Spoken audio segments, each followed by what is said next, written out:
I kind of just want to do a quick video, get away from all the editing stuff I've been trying to do lately.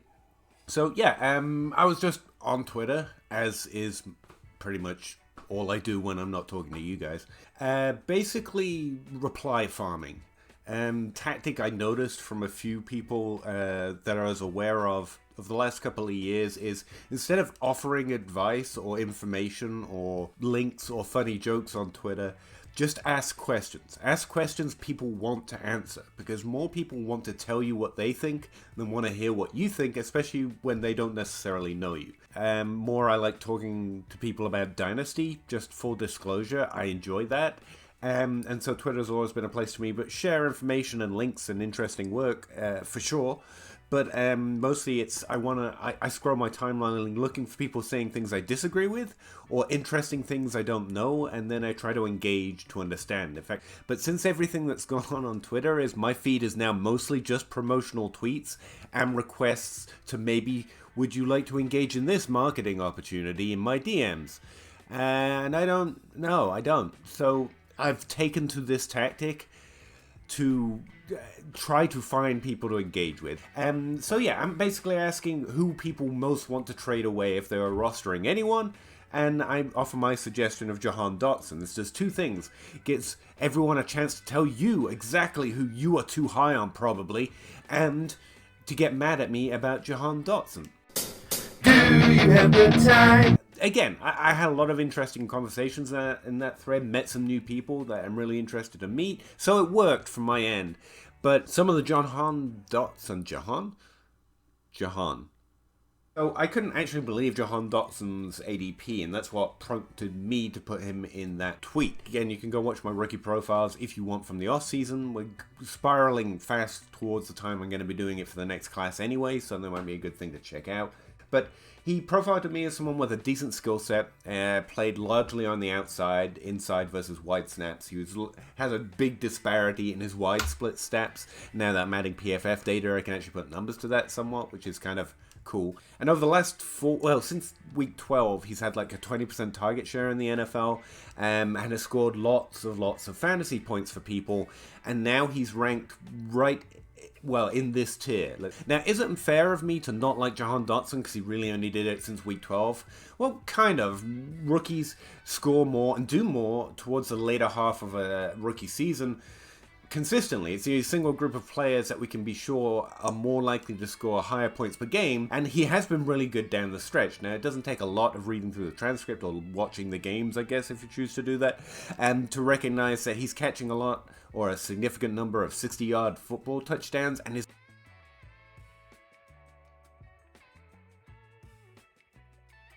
yards per touchdown rate, yeah, he's heavily touchdown dependent, especially during this week 12 to week 16 rate. So that's kind of a red flag, but his overall performance, his yards per route run, his target share, it's all decent.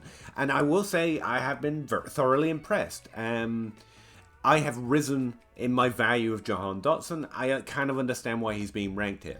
But I don't believe it as much as a lot of players in this range. Now, there are two things you can do with that if you want to roll with me on that, or any player you see in this range. Typically, I want to trade up. So Amon-Ra St. Brown is one of the top tier receivers I think might have a lower value in most leagues because of his undrafted free agent status and people still talking about target competition. So if I can add a first to Jahan Dotson or George Pickens, who's also in this range, and go up and get Amon-Ra St. Brown, I am interested in doing that. Outside of that, he's being ranked and drafted and valued, according to Keep Trade Cut, in and around the value of DJ Moore, Marcus Brown, DJ Moore, Brandon Ayuk is another, I think, fairly young, proven player with decent top 24 floor and more upside because we never really know what's going to happen in the following season in a good team situation. So I'm interested in trading across to those if I'm less sure of them, if I can't go up in my particular league. Those are the type of moves, and I just thought I'd throw that out. Because if you say you want to trade a player away, the next obvious question is, for what, man? First round picks? No one's going to let them go right now. They're at a peak value and will continue to be till the rookie draft. So those are the type of moves I'm typically trying to do. Either add my first to go up, or move across to a DJ Moore or Marcus Brown, a young-ish, proven wide receiver. Deontay Johnson might be a good example of that too. All right. So let's talk about Jahan Dotson a little more in depth. Jahan Dotson went off since week 12. There are a couple of other rookies just since the last 4 years we can compare his college production to, where this has happened, and this happens fairly consistently, and yet there was a lack of follow-through in the subsequent seasons. The first one going back to 2018, Dante Pettis, San Francisco 49er, mediocre profile, literally profiled as the most mediocre wide receiver I'd ever profiled in terms of his college production. He was fine, really disappointed all season, but during the last few weeks, week 12 to week 16, he hit over 20% target share multiple weeks, and then even over 10 fantasy points multiple weeks, and even a 20-point game during that stretch. He's finally fully encouraged. It's an old quote from Shanahan. If you don't get it, don't worry about it. Another one a couple of years later would actually be Laviska Shenault. Really went off since week 12, high target share, even more points per game production than Dante Pettis did a few years later. So we can find consistent examples of this happening and there being no more bang to the buck. Now, is that unfair to those players? Just to rattle off a couple of examples. Yeah, this is entirely unfair. It's narrativizing. For example, I haven't done this as a holistic research project of these players who only go off since week 12. I don't think I could prove that, but there is reason to suspect that just because they have done well during a smaller stretch of the final part of the season doesn't match up to good seasons that were solid, like Garrett Wilson or Chris Olave or even Treylon Burks, who has the slight injury discount. Like, they don't measure up.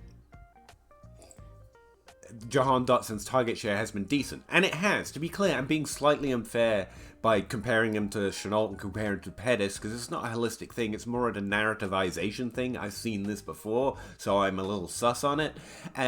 But his target share is like 14%, I think, for the season, and again, it's been over 20% since week 12. But 14% is fine. I think the average for players who go on to have multiple top 24 seasons is like 17, but the distribution is kind of wacky. It's not like you have to get to 17%, and to be hopefully you guys know by now, I'm not one of those, more popular nerds who think numbers are magic. Hit 17% or you're going to be bad, man. No, I actually like the narrativization process.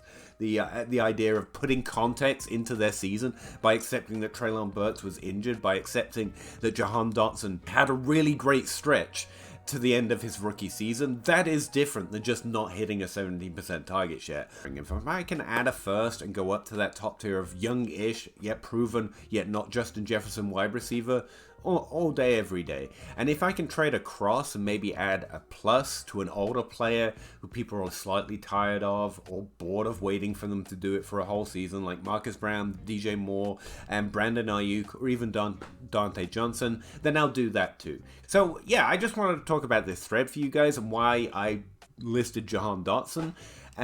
Because it's really important what you make up your own mind. Maybe you like George Pickens more. Maybe you think I talked to a really interesting film grinder on that thread. I'll link it just in case you want to check it out. Who's very much not buying Garrett Wilson, which I thought was interesting because most film analysis I have consumed about Wilson is the opposite, and didn't kind of agree with the consensus. I don't agree with that, but it was really interesting to hear another perspective, and so I just wanted to share that with you all. But let me know what you think. Am I crazy not to like Jahan Dotson? Are there other examples I'm missing for this kind of blow up at the end of a season that resulted in Odell Beckham? No, not really. That guy got like over 125 targets in his rookie season. Or anything else. I'd really be interested to hear what you have to say or what you think about that.